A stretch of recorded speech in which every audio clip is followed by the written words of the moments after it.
मेरी आप तमाम से अपील यह है कि आप अपनी इस पार्टी को मजबूत करें। हमको आपकी दुआओं की ज़रूरत है, हमको आपकी सरपरस्ती की ज़रूरत है, हमको आपकी तायीद की ज़रूरत है। इसलिए मेरे अजीज़ दोस्तों और बुज़ुर्गों, क्योंकि राजस्थान में एक विकल्प नहीं था, यहाँ पर हमेशा कांग्रेस और बीजेपी के दरमियान में एक सत्ता की कबड्डी मैच खेली जाती रही है।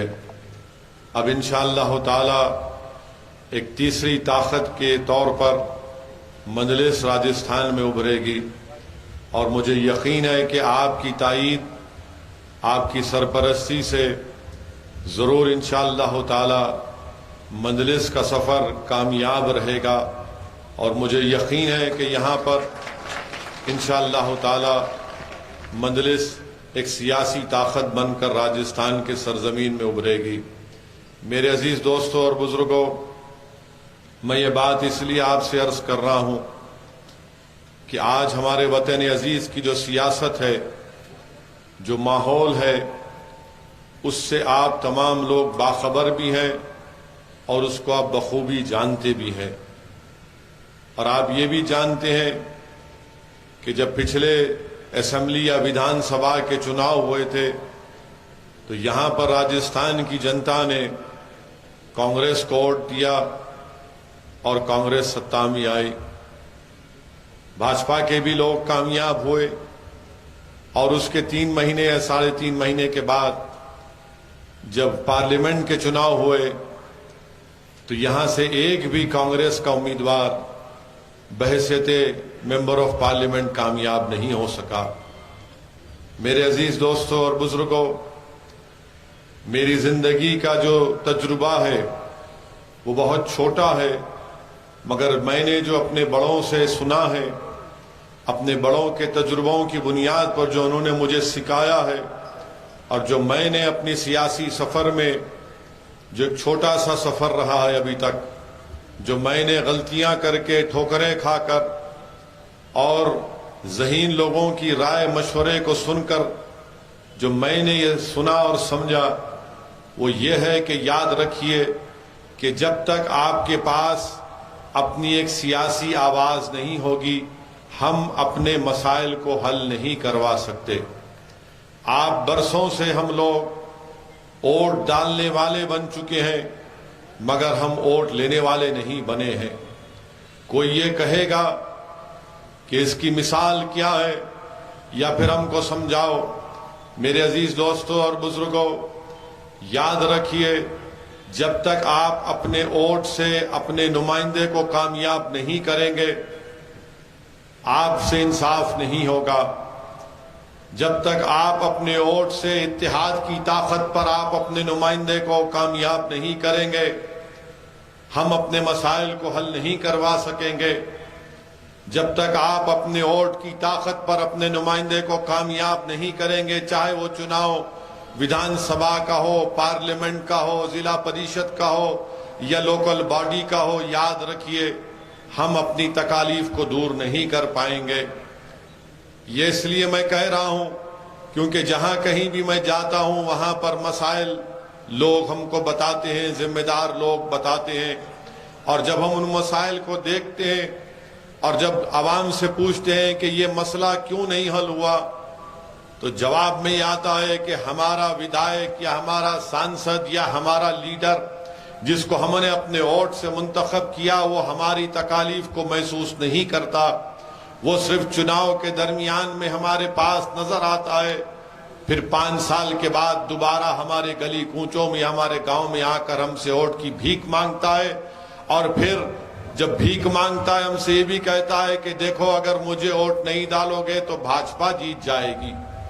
मेरे अजीज दोस्तों और बुजुर्गों, हमारी जिंदगी का मकसद सिर्फ ये नहीं है कि हम सिर्फ वोट डालते रहें, और जब हम इंसाफ का मुतालबा करें, जब हम सम्मान की बात करें, जब हम हक की बात करें, तो हमसे ये कहा दिया जाता है कि नहीं नहीं, तुम मुसलमान हो, तुम सम्मान, इज्जत और इंसाफ और हक की बात मत करो, तुम्हारा काम सिर्फ यही है कि तुम वोट डालकर भाजपा को हरा दो। मेरे अजीज दोस्तों और बुजुर्गों, जिस सरजमीन से मैं आया हूं वो हैदराबाद और तेलंगाना रियासत है। वहां पर भी मजलिस इत्तेहादुल मुस्लिमीन के सिर्फ 7 MLA हैं।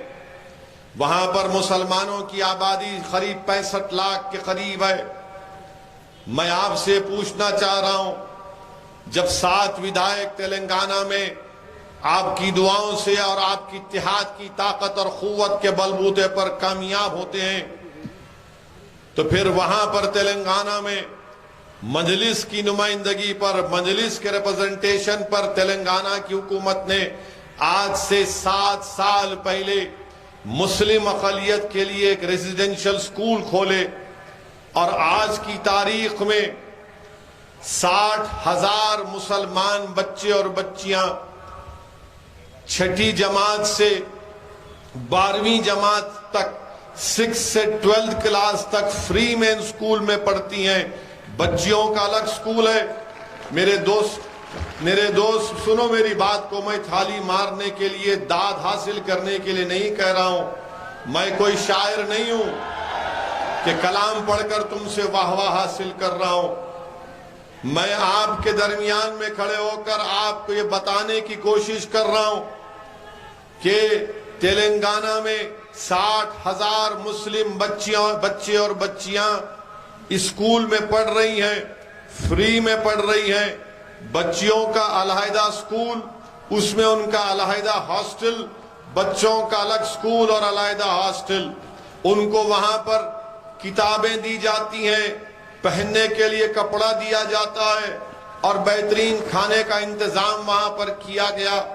बताइए, क्या मजलिस का कोई MLA कभी मंत्री बना? जब तक मैं जिंदा रहूंगा मजलिस का कोई MLA मंत्री नहीं बनेगा, न संतरी बनेगा, बल्कि वो एक लड़ने वाला बनेगा अपने हक के लिए जो हमने किया। बताइए, क्या राजस्थान में इतनी बड़ी आबादी यहां पर मुस्लिम अक़लियत की है, क्यों नहीं कांग्रेस की सरकार ने इस तरह का इंतजाम किया? कितना बजट है यहां पर? आपके अक़लियती मिनिस्ट्री का बजट जो मुझे बताया गया, हो सकता कि शायद गलत हो, मगर जिम्मेदारों ने मुझे बताया कि अक़लियत माइनॉरिटीज का बजट ये है, सिर्फ 98.55 करोड़ है 2022 का। सिर्फ 98.55 करोड़। और आपकी आबादी मुसलमानों की राजस्थान में 62 लाख है। मेरे अजीज दोस्तों और बुजुर्गों, तेलंगाना में मुसलमानों की आबादी करीब, मैंने आपसे कहा कि 45 लाख के करीब है। कितना माइनॉरिटीज का बजट है आपको मालूम? 1728 करोड़ रुपये। 1728 करोड़ रुपये माइनॉरिटीज का बजट है। ठीक है, इस साल थोड़ा सरकार ने पैसे कम दिए, माने रिलीज नहीं हुए, मैं मानता हूं उस बात को, मगर ये कौन सा इंसाफ है कि आप यहां पर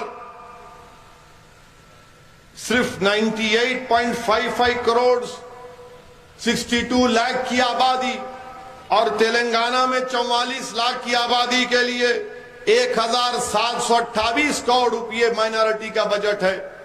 मैं पूछना चाहता हूं मेरे अजीज दोस्तों और बुजुर्गों, मैं कांग्रेस के बारे में नहीं कह रहा हूं, मैं आपसे शिकायत करने आया हूं।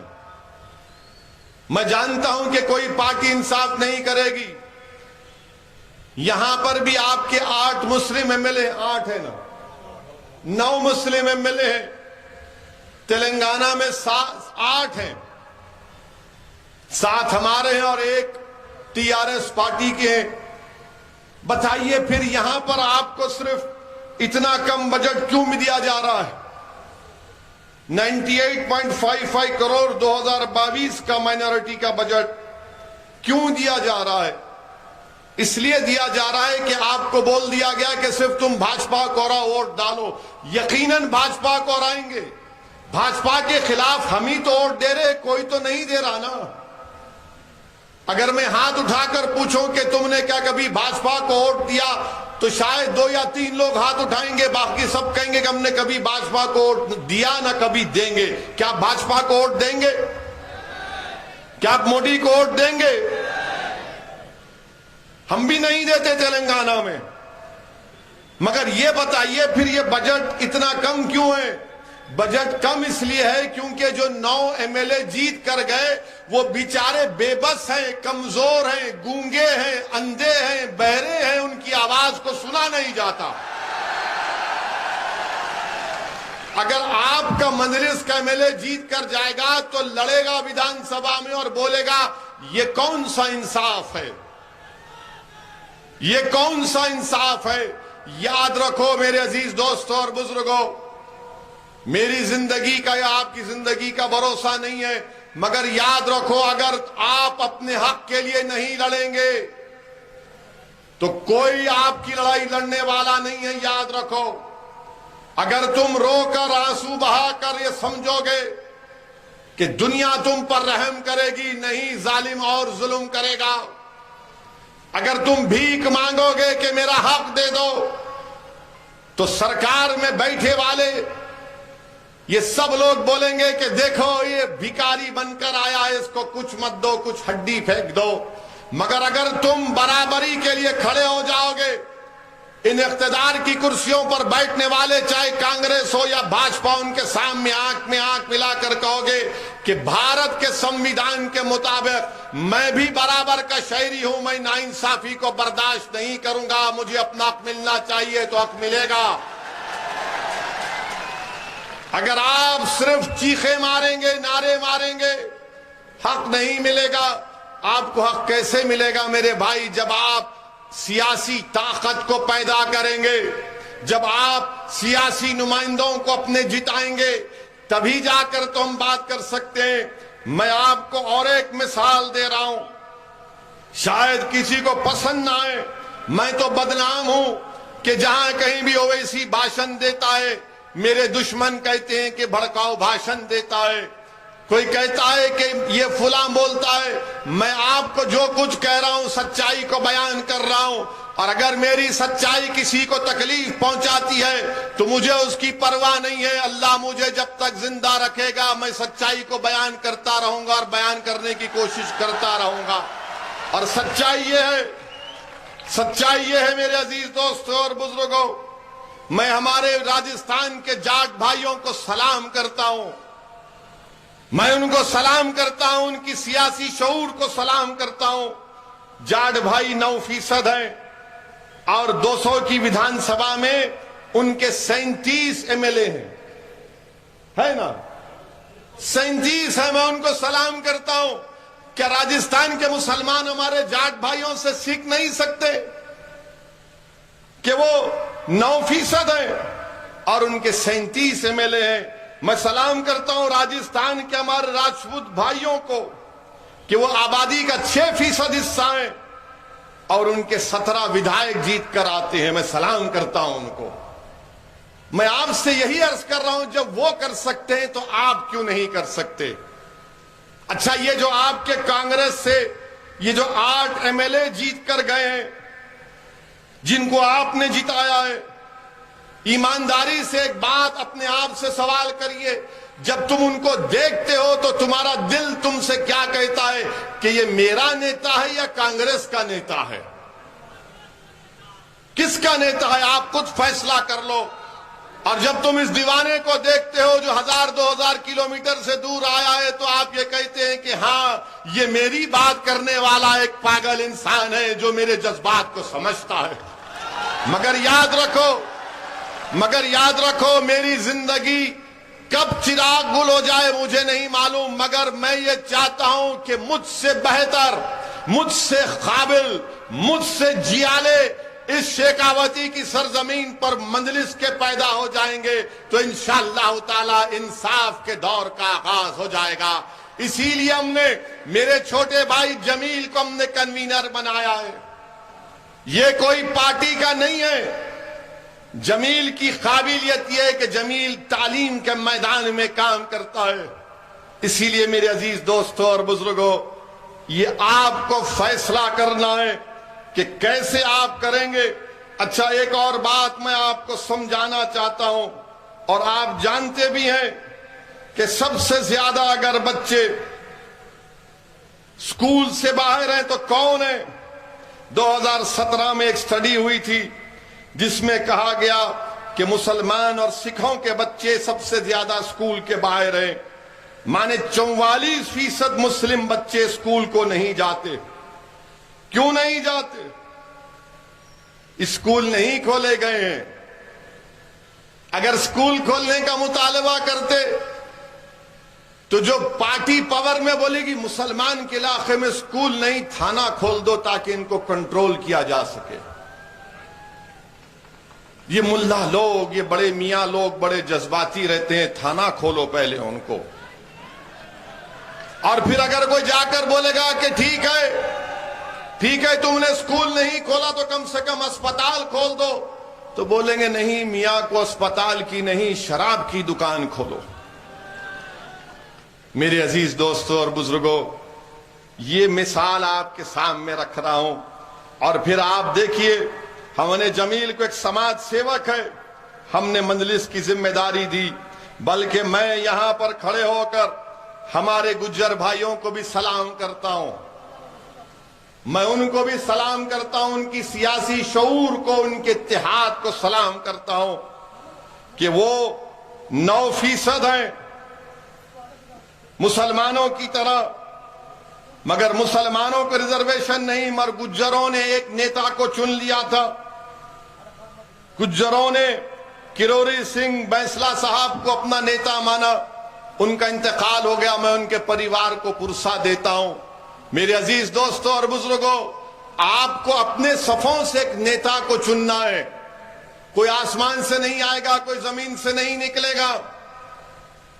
रिजर्वेशन मिलना चाहिए। राजस्थान के उन मुसलमानों को जो सोशली और एजुकेशनली बैकवर्ड हैं, हम पिछड़े हैं, हमारा रिकॉर्ड है, सरकार को देना चाहिए, मगर कोई सरकार नहीं देती।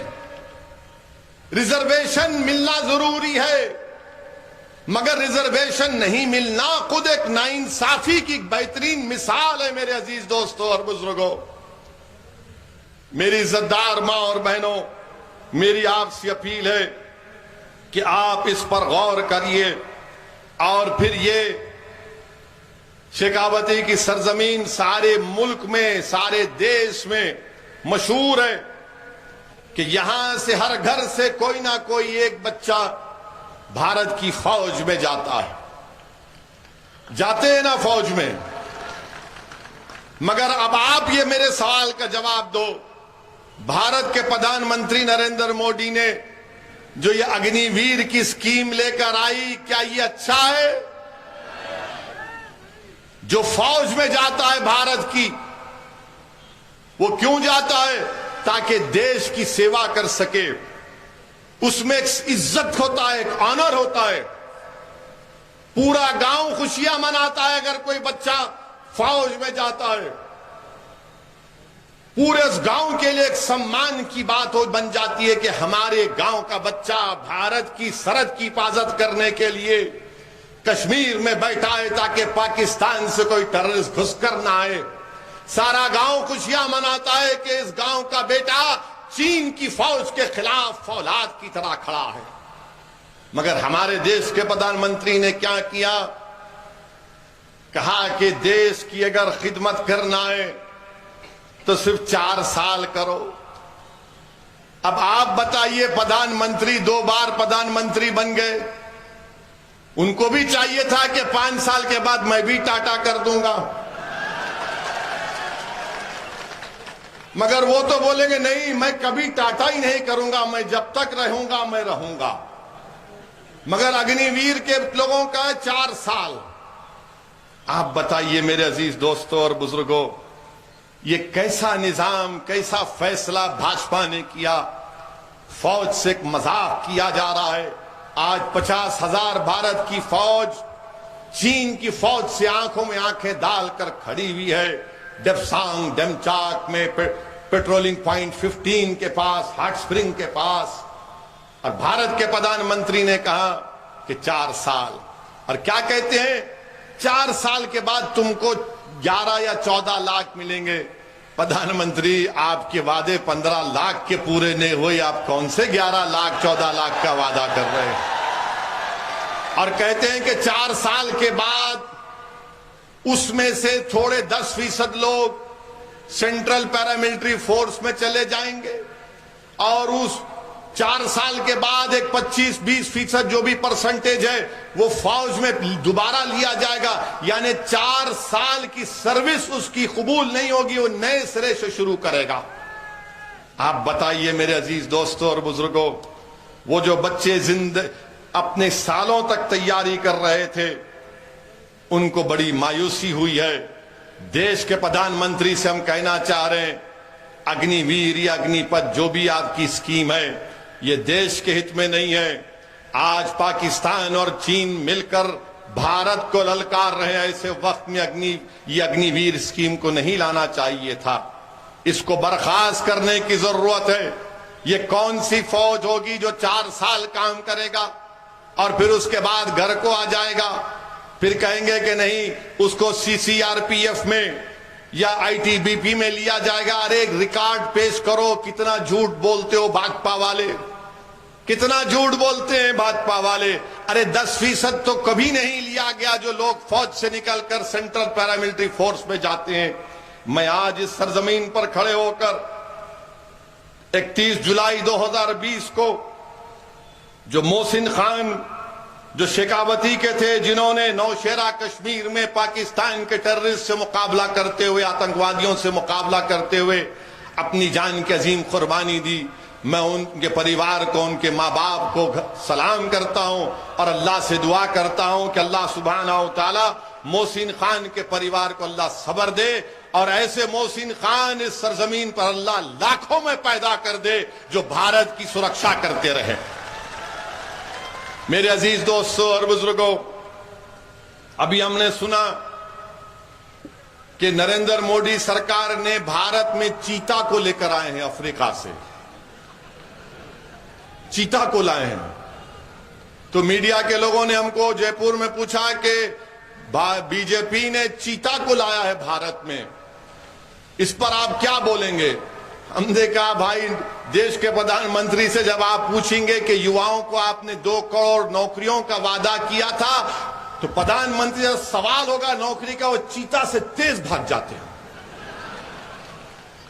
जब प्रधानमंत्री से पूछा जाएगा कि चीन हमारी जमीन पर कब्जा करके बैठा है, हमारे लोग जब सर्दियों में हमारे जानवर को लेकर घास खिलाने लेकर जाते थे तो 10 किलोमीटर की जमीन पर चीन कब्जा करके बैठा है, डेप्सांग और डेपचांग में क्या होगा? तो प्रधानमंत्री जैसा चीन का नाम सुने चीता से तेज चले जाते।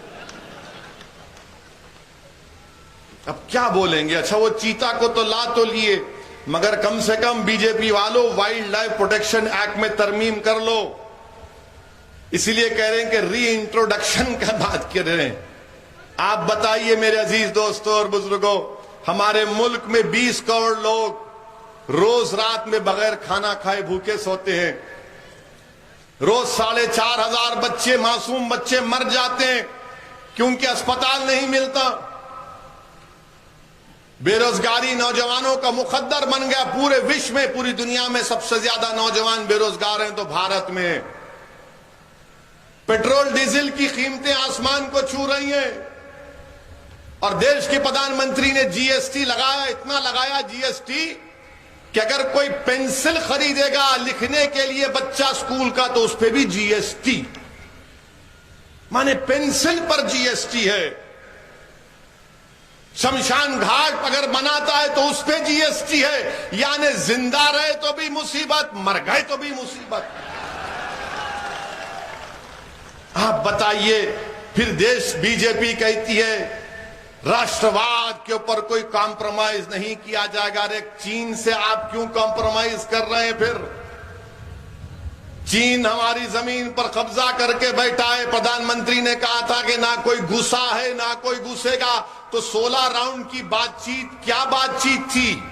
वलीमा हो रहा था चीन से बात करते हुए। 16 बार बात किए चीन से, क्या बात किए जब घुसे नहीं, ना कोई घुसेगा। मेरे अजीज दोस्तों और बुजुर्गों, आज हमारी भारत की इकोनॉमी बर्बाद हो गई। देश बीजेपी के पास फौज को पैसा नहीं है देने के लिए, इसने अग्निवीर अग्निपथ की स्कीम लेकर आए। अगर पैसा होता तो ये 4 साल की ये स्कीम नहीं लाते। आप बताइए, जो फौज का सिपाही एयरफोर्स आर्मी नेवी में जाता है, उसके लिए एक बड़ी इज्जत की बात होती है। आज उसको देश के प्रधानमंत्री 4 साल कर दिए। मेरे अजीज दोस्तों और बुजुर्गों, दूसरी बात आपसे अर्ज करना चाह रहा था, क्योंकि ये पहला जलसा है, आखिरी नहीं होगा, मैं दोबारा आऊंगा इंशाअल्लाह ताला। क्योंकि जब पहला जलसा है तो हमारे एक बहुत बड़े बुजुर्ग हैं जिसको हम अपना शेख मानते, उन्होंने मुझसे कहा, मैंने उनसे पूछा था कि तकरीर कैसी करनी चाहिए, तो उन्होंने कहा कि कुरान शरीफ का पहला सूरा सूरे फातिहा और आखिरी सूरा कुल औज़ु बिरब्बिन नास, तो तकरीर का शुरुआत ऐसी होना और खत्म ऐसी होना। तो मुझे बात समझ में नहीं है, बाद में हमारे बुजुर्गों ने समझाया कि बेटा तुम्हारे सर के ऊपर से गई और उसका मतलब ऐसा है। तो बहरहाल मेरे अजीज दोस्तों और बुजुर्गों, आपसे अर्ज कर रहे हैं कि कांग्रेस पार्टी तो अब अल्लाह ही मालिक है इनका। मुख्यमंत्री के ताल्लुक से उनका कोई मंत्री है जिसने कहा कि राजस्थान में सिर्फ 2 नारे लगेंगे, एक राजीव गांधी अमर है, दूसरा अशोक गहलोत फुला फुला फुला। ये क्या बात है भाई? अशोक गहलोत मुख्यमंत्री हैं, बादशाह सलामत तो नहीं है ना। जब हम नरेंद्र मोदी मुर्दाबाद के नारे लगा सकते हैं तो अशोक गहलोत मुर्दाबाद के भी नारे लगाएंगे। जमहूरियत है, मगर उनका मंत्री बोलता नहीं लगा सकते। अच्छा, उनका एक और मंत्री बोलता है कि जब मैं लड़ने पे आ जाऊंगा तो कोई नहीं रहेगा। भाई साहब, क्या आपके पास मशीन गन इस्तेमाल करेंगे आप? कांग्रेस पार्टी तो माशाल्लाह सर्कस बनी हुई है राजस्थान में। बैठिए, देख तमाशा देखिए, एक से एक जोकर है यहां पर, एक से एक है माशाल्लाह से। अच्छा, हम जितने बार जयपुर को आए पार्टी की मीटिंग करे, इतने इंटेलिजेंस के लोग हमारे पीछे लगा दिए कि एक दिन हम होटल में थे तो हमने कहा कि भाई साहब अंदर बैठिए, टॉयलेट में भी आकर देखिए क्या करते हम। नहीं, नौकरी करो, मगर इतना ऐसा भी तो मत करो। आज ना तो हमारे ससुरे हैं, हमारी शादी हो चुकी है, अब तो कोई दरियाफ्ती भी करने की जरूरत नहीं है, एक काफी है हमारे लिए। हर जगह क्या हो रहा है, मंजलिस क्या कर रही है, जमील क्या कर रहा है, हमारे वकील साहब क्या कर रहे हैं। कोई बात है? अरे अपने घर की फिक्र करो, अपने घर की फिक्र करो। और हमारे जाने के बाद कांग्रेस के लोग जरूर बोलेंगे आपको कि ओवैसी आए थे यहां पर, ये वोट काटने के लिए आए हैं। मैं इनसे पूछना चाह रहा हूं कि जब तुमको सत्ता मिली विधानसभा के चुनाव के बाद, जब पार्लियामेंट के चुनाव हुए, तो अशोक गहलोत के बेटे को इलेक्शन में क्यों शिकस्त हुई? वो क्यों हार गए? हमारी वजह से हारे वो। जब मुख्यमंत्री का बेटा हार गया तो किसने उसको धोखा दिया? किसने धोखा दिया उनको? मेरे अजीज दोस्तों और बुजुर्गों, याद रखिए, आप अपने नुमाइंदों को मुंतखब करिए ताकि आपकी लड़ाई कोई लड़ सके, कोई आपकी आवाज उठा सके, कोई हमारे नौजवानों को मायूसी से बचा सके, कोई हमारे नौजवानों के हौसलों को बुलंद कर सके, कोई हमारे नौजवानों को उनकी मंजिल दिखाए, कोई नौजवानों को भारत की लोकतंत्र में उनके भरोसे को और मजबूत करे, भारत के संविधान की खूबसूरती को कोई समझाए कि भारत के संविधान में सब बराबर है, कोई बड़ा छोटा नहीं है। मेरे अजीज दोस्तों और बुजुर्गों, आपके इस यहां पर विधानसभा में वक्फ की जमीन का एक बहुत बड़ा मसला चल रहा है। वक्फ की जमीन पर बहुत से लोग कंट्रोल करते हैं। अगर आप यहां से मजलिस को मजबूत करेंगे तो इंशाअल्लाह ताला वक्फ की जमीन उसके वाकिफ के मंशे के मुताबिक इस्तेमाल की जाएगी। मेरे अजीज दोस्तों और बुजुर्गों, आपसे अपील कर रहा हूं कि यह आपकी पार्टी है, इसको आपको अपनी दुआओं से, अपनी मेहनत से इसको मजबूत करना है। याद रखिए मेरे अजीज दोस्तों और बुजुर्गों, मैं खास कर से हमारे बुजुर्गों से अपील कर रहा हूं, ये जो लड़ाई हम आज लड़ रहे हैं, ये हमारी लड़ाई नहीं है, हमारी जिंदगी हो चुकी है।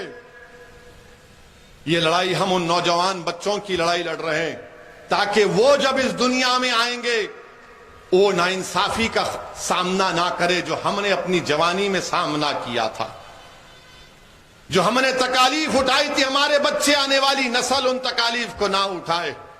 और उसी वक्त मुमकिन होगा मेरे भाई जब आप अपनी एक सियासी ताकत बनकर उभरेंगे। आपको डरने और घबराने की जरूरत नहीं है। यकीनन बीजेपी के खिलाफ वोट देना है और देते रहेंगे इंशाअल्लाह ताला। हमारी गाड़ी पर गोलियां चलाई गई थी उत्तर प्रदेश के चुनाव में, और गोली चलाने वाले ने टीवी के इंटरव्यू में क्या कहा था कि ओवैसी बहुत ज्यादा बोलता है नरेंद्र मोदी और योगी आदित्यनाथ के बारे में, इसीलिए हमने उसकी गाड़ी पर गोलियां चलाई। मैं आपके दरमियान में खड़े होकर कह रहा हूं कि मुसलमान दुनिया में आता है तो एक ही मर्तबा मरता है, 2 मर्तबा नहीं मरता है। वो एक ही मर्तबा हम मरते हैं, बार बार नहीं मरेंगे। और उसी वक्त मरेंगे जब अल्लाह उस दिन का वक्त तय कर लेगा। ये हमारा ईमान है, ये हमारा, हम इसको मानते हैं इस बात को। जब अल्लाह तय करेगा तो मौत आएगी, और जब मौत आएगी तो जाना है ना सबको इस दुनिया से, कोई नहीं रहेगा यहां पर। जब अल्लाह ने हमको भिजाया इस दुनिया में तो हम जाएंगे वापिस अल्लाह के पास, तब जाकर हमारा हिसाब किताब होगा। अल्लाह तय करेगा, अल्लाह फैसला करेगा कि कौन राय बराबर नेकी किया, कौन राय बराबर गुनाह किया। उसका फैसला अल्लाह अपनी अजमत और अपनी रहमत के मुताबिक इंशाअल्लाह करेगा। मेरे अजीज दोस्तों और बुजुर्गों, इसीलिए आपसे अपील कर रहे हैं कि मंजलिस को मजबूत करिए। आप मुझे मत देखिए, जमील को मत देखिए, अपने आप को देखिए। कब तक आप इस नारे में चले जाएंगे कि नहीं भाजपा के खिलाफ ही वोट देना है तो कुछ बात मत करो। मैं आपसे कह रहा हूं कि भाजपा के खिलाफ वोट दो, मगर तुम भी तो जिंदा रहो। तुम जिंदा नहीं रहकर कांग्रेस को, किसी और को जिंदा रख रहे हो और अपने आप को तुम खत्म कर रहे हो। ये कौन सी जिंदगी है? अगर हम जिंदा रहेंगे तो हम कुछ कर पाएंगे ना। सियासत में जिंदा रहना है।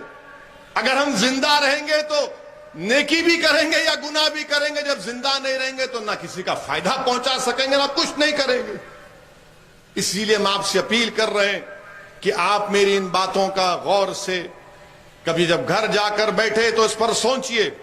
हो सकता है कि लोगों को इतराज हो मेरी तकरीर पर, उनका पूरा हक है, मगर मेरे अजीज दोस्तों और बुजुर्गों, ये वक्त हमसे पुकार पुकार कर कह रहा है कि अगर आप नहीं उठेंगे तो कोई नहीं उठेगा। याद रखो, आज उत्तर प्रदेश में मदरसों को निशाना बनाया जा रहा है सर्वे के नाम पर। कोई नहीं कहता उस बारे में। हमको कहना पड़ता है कि मदरसे का सर्वे गलत है। अगर सर्वे करना है तो सब मदरसों का, सब स्कूल का सर्वे करो, मगर तुम उन मदरसों का क्यों कर रहे हो जो हुकूमत से, सरकार से एक पैसा नहीं लेते? आखिर तुमको इसी मदरसे में आकर देखने की क्या जरूरत है? अरे तुम पूरे स्कूल का करो, क्रिश्चियन मिशनरी स्कूल का करो, आरएसएस के स्कूलों का करो, प्राइवेट स्कूल का करो, सरकार के स्कूलों का करो। कितने टॉयलेट उसमें है, कितनी बिजली है, कितना पीने का पानी है, मगर नहीं, सबको छोड़कर सिर्फ हमारे मदरसों पर नजर। तुम क्या देखोगे उसमें? तुमको कुछ नहीं मिलेगा उसमें, सिवाय उसमें अल्लाह की वहदत की तालीम दी जाती है। आओ मैं तुमको दावत भी देता हूं उसकी, वो भी पढ़ लो तुम। मगर आप हमारे मदरसों पे फिर हिजाब का मसला, अरे आखिर हम क्या करें बताइए? हर चीज पर हमारे मदरसे खतरे, हमारा हिजाब खतरा, हमारी दाढ़ी खतरा, हमारी टोपी खतरा, हमारा खाना खतरा। आखिर है क्या बताओ फिर? है क्या बताओ फिर? क्या बचेगा? अब हमारी मस्जिद पर भी आ गए आप, अब मस्जिद पर भी आ गए, इस पर भी कोई पार्टी कुछ नहीं बोलती। बताइए मेरे अजीज दोस्तों और बुजुर्गों, ये इत्मीनान में मत रहो कि नहीं नहीं वो एक दीवाना है, ओवैसी बोल रहा है ना। नहीं, आप सबको बोलना पड़ेगा। जब आप बोलेंगे तो दुनिया उठेगी, सुनेगी और दुनिया समझ जाएगी कि हाँ, एक दीवाना नहीं, ये पूरे लाखों की तादाद में सब के सब लोग होशियार हो चुके हैं, बाखबर हो चुके हैं और अपने हक के लिए खड़े हो गए। याद रखो मेरे अजीज दोस्तों और बुजुर्गों, खामोशी बुज़दिली है, खामोशी बुज़दिली है, याद रखो। और भारत के संविधान में आपको बोलने का इख्तियार है। आपको बोलना पड़ेगा, आपको लड़ना पड़ेगा पुरअमन तरीके से। और ये लड़ाई में आप हमारा साथ दीजिए। मैं यहां पर अपनी मकबूलियत में, अपनी पॉपुलैरिटी में इजाफा करने के लिए नहीं आया हूं, अल्लाह मेरी नीयत को जानता है। मैं इसलिए आया हूं ताकि आप मुसलमानों के नेता बने, ताकि आप मुसलमानों के कायद बने, ताकि आप मुसलमानों के लीडर बने। और जब यहां से वो खड़ा हो जाएगा तो मैं आपसे वादा कर रहा हूं, सऊद्दीन ओवैसी उसके पीछे खड़ा होगा और उसको सामने रखकर कहेगा कि तुम क़यादत करो राजस्थान के मजलूमों की, तुम इनके मुकद्दर के फैसले तय करो। कब तक हमारे मुकद्दर के फैसले कोई कांग्रेस और बीजेपी करेगी? जब हमारे जाट भाई, हमारे गुज्जर भाई मुत्तहिद होकर अपने फैसले कर सकते हैं, हमारे मीना बरादरी के भाई अपने फैसले कर सकते हैं, तो क्या आप कमतर हैं? क्या आप में ताकत नहीं है? सिर्फ एतमाद की जरूरत है मेरे भाई। एतमाद पैदा करो कि हां, तुम क़यादत कर सकते हो, तुम क़यादत करोगे इंशाअल्लाह ताला, तुम इनकलाब बर्पा करोगे इस सरजमीन पर इंशाअल्लाह ताला। हम नबी करीम सल्लल्लाहु अलैहि वसल्लम की उम्मत हैं, हम रहमतुल आलमीन की उम्मत हैं, जिन्होंने रहमत के पैगाम को आम किया। तो उठो मेरे नौजवानों, बुजुर्गों, आज आपको अपनी लड़ाई लड़ना है जमहूरी तरीके से। यकीनन बीजेपी को हराएंगे, मगर बीजेपी को हराने का पूरा अगर आप जिम्मेदारी मेरे कंधों पर मत डालो, आप भी थोड़े जिम्मेदारी उठाओ, आप भी हराओ भाजपा को। अगर आप देखेंगे डेटा 2014 का, 2019 का, तो मुसलमान वो वाहिद रिलीजियस कम्युनिटी है, मजहबी कम्युनिटी है। जितना बीजेपी को 14 में मिला उतना 19 में मिला। मगर जो दूसरे हमारी बिरादरियां हैं, दूसरे हमारे भाई हैं, उनकी कास्ट में, उनकी बरादरी में मोदी का वोट बढ़ गया। उसका जिम्मेदार तो मैं नहीं हूं ना, उसका जिम्मेदार तो मैं नहीं हूं। हम तो बीजेपी के खिलाफ खड़े हुए हैं, हम आरएसएस के खिलाफ खड़े हुए और खड़े हुए रहेंगे इंशाअल्लाह ताला। मगर वो जो लोग जो हमसे आकर सेकुलरिज्म के नाम पर हमको धोखा देते हैं, आपका वोट कहां गया? आज गोवा में कांग्रेस के 8 विधायक बीजेपी के पास भाग गए। कांग्रेसी से पूछो तो बोलेंगे नहीं, ओवैसी ने शायद उनको फोन करके कहा था जाओ। यानी कुछ भी हो जाए, हमको बी टीम, हमको ए टीम, क्या क्या गाली देते हैं। हम तो कहते हैं और गाली दो, उससे हम पीछे हटने वाले नहीं है। हम क्या कर रहे हैं, क्या नहीं कर रहे हैं, अगर हम धोखा दे रहे हैं तो भी अल्लाह देख रहा, अल्लाह फैसला करेगा। मगर जो हम पर इल्जाम लगा रहे हैं, तुम भी तैयार हो जाओ। ये दुनिया खत्म होगी, हशर का मैदान होगा, जब तुमको जवाब देना पड़ेगा जो तुम हम पर इल्जाम लगा रहे हो। मुझे उसकी कोई फिक्र नहीं है, मेरी इज्जत और जिल्लत का फैसला अल्लाह करने वाला है। दुनिया में कोई ऐसा मई का लाल पैदा नहीं हुआ जो सऊद्दीन ओवैसी को इज्जत और जिल्लत दे सके। अल्लाह मेरे लिए काफी, हम तमाम के लिए काफी है। बहरहाल मेरे अजीज दोस्तों और बुजुर्गों, पहला जलसा था तो इसलिए आपको जरा वार्म अप कराए हैं। अभी जिम में जाने से पहले मैच वार्म अप करते, वार्म अप हुआ है। अभी इंशाल्लाह दोबारा आएंगे, आपसे मुलाकात भी होगी बार बार इंशाअल्लाह ताला। अल्लाह मुझे मौका दे कि मैं इस गयूर सरजमीन पर आता रहूं, बराबर आऊंगा, दोबारा नहीं, कई मर्तबा आऊंगा। आप मुतमईन रहिए, आप थक जाएंगे, इतना आऊंगा मैं इंशाअल्लाह ताला। मेरा काम खाली फिरना है, क्योंकि मेरी अम्मा ने मुझे सफर के महीने में पैदा किया, तो मैं सफर में ही रहता हूं। आप मुतमईन रहिए, हमारा काम मकसद एक ही है कि आप मुत्तहिद रहें, अपने इख्तिलाफात को कम करें। इख्तिलाफ हो सकता है, मगर इख्तिलाफ अगर है तो उसमें रहमत को तलाश करें, मगर मुत्तहिद रहिए।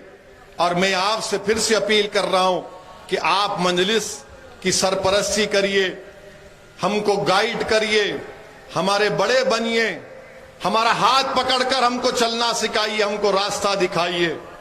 हम अपनी गलतियों को मानने को तैयार हैं, मगर आपके साथ की जरूरत है, बुजुर्गों की सरपरस्ती की जरूरत है, माँ और बहनों की दुआओं की जरूरत है, नौजवानों के जोश और वलवले की जरूरत है।